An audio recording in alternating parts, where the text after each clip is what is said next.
I'm Irv Cummings. I'm the pastor of Old Cambridge Baptist Church, and I've been in this position for 20 years.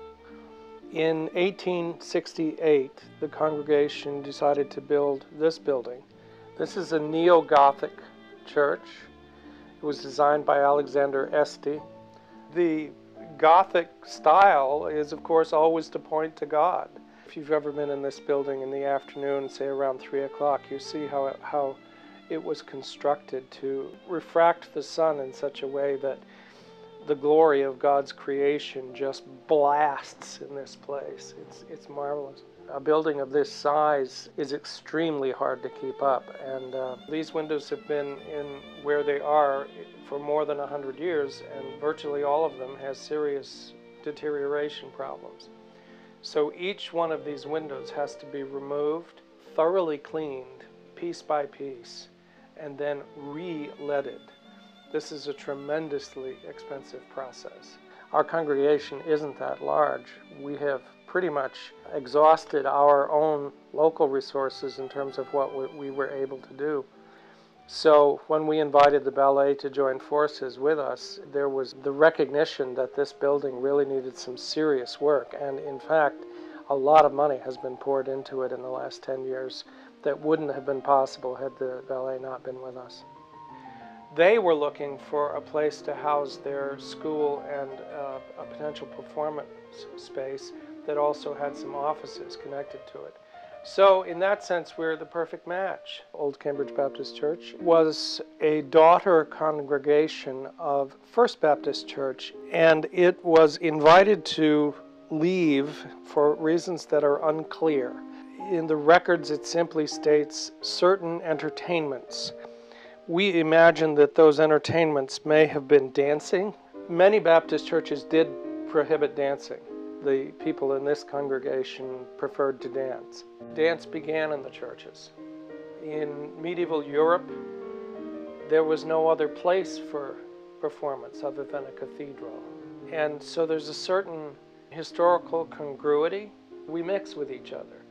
And the recognition of what we do is something that I think many of the people who work in the dance company find themselves drawn to the kind of social justice work that is the heritage of this congregation. In 1975 or thereabouts, some of the leadership of the congregation gathered and drew up a statement that announced that we would let out our unused spaces, that we would use them for groups that in our mind represented, well, to put it in theological language, the coming about of the kingdom of God. We've been very involved in that movement for justice in Central America. We have housed anti-war groups. We have been involved in sexual minority justice and the struggle for marriage rights. This congregation has been involved in so many good things over the years that people looking on should be impressed because it's unbelievable. My favorite time to come in this building is at 8 o'clock in the morning when the sun is streaming through those clerestory windows up top. And the colors from those clerestories dance across that floor, and they change second to second because the sun is moving. And to me, it's a prophecy in glass of where we are, and the fact that we have dancers here pretty much all day long and all night long who are praising God in their bodies. Dancers are operating, and the dance is operating towards pointing to the transcendent, which is what our steeple points towards.